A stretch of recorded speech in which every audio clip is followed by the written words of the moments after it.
You can't look me in the eye and say, yeah, I'm taking TCU, Baylor, Texas Tech as a program in front of Texas A&M. Now, have they met the ceiling that they do have, which is a national title winning program? No, not even close.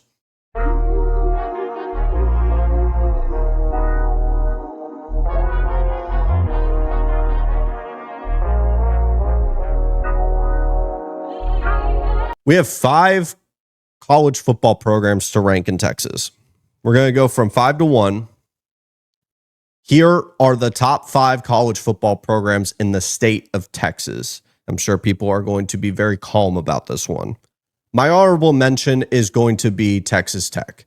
Now, pause, Red Raider fans. I know you're upset. You have the number 1 recruit in 2027. You have all the oil money in the world to be at the second spot on this list. Show me. You just got to show me. That's it. This is from the lens of a college football program for the next 5 years. I'm taking what you did for the previous 5. We're in the middle of the decade. What are you going to do for the next 5 years? And Texas Tech has invested a ton, but the on-field results do have to matter. And I think Texas Tech is incredibly interesting because they have another gear that most Big 12 teams don't have that in their arsenal, which is swinging a massive NIL hammer. But all of these teams either have another level of talent acquisition and have played at a high level and hit a different peak, or they've also just had more on-field success. Speaking of which, number 5, SMU. Welcome to the party, SMU. You are truly missed. I remember on my YouTube, I made a whole video talking about how the Pony Express is back. It is just better for college football seeing SMU back into contention. They made a college football playoff.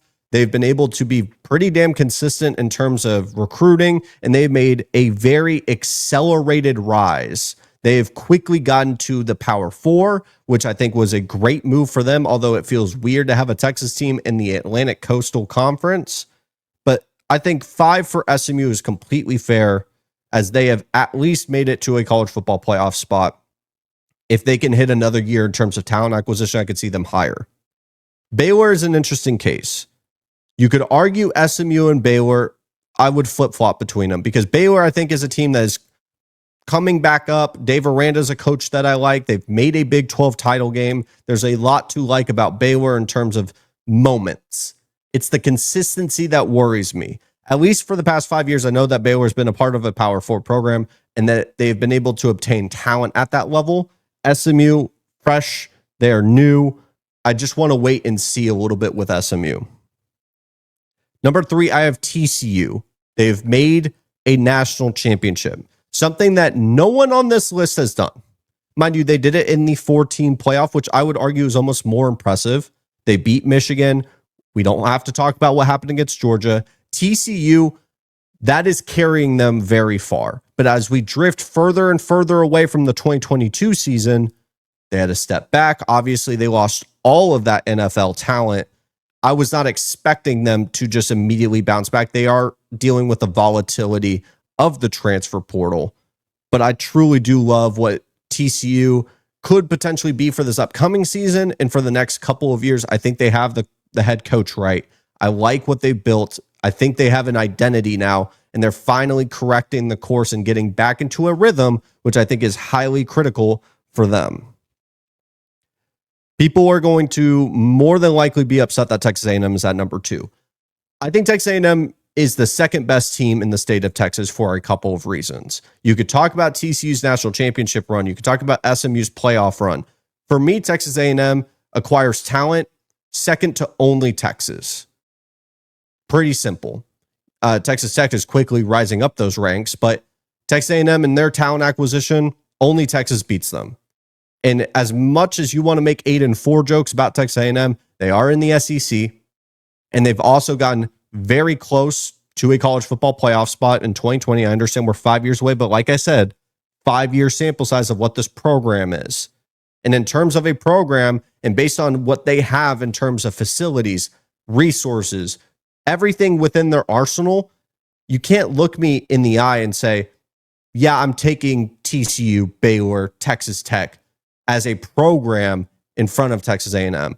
Now, have they met the ceiling that they do have, which is a national title winning program? No, not even close.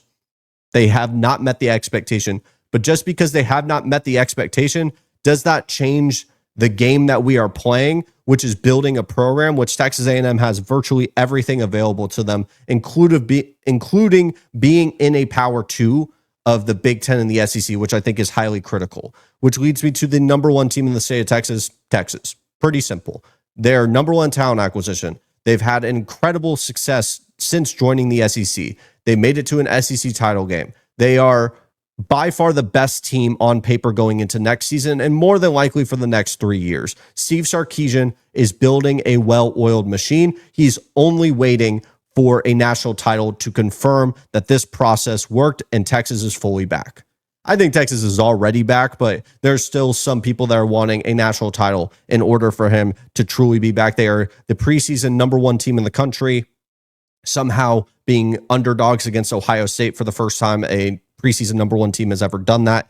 I think it's definitive that Texas is easily the number one team in the state of Texas. So just to recap, this is the top 5 teams in the state of Texas. At number 5, I have SMU. At number 4, I have Baylor. At number 3, I have TCU. At number 2, I have Texas A&M. And at number 1 is the Texas Longhorns.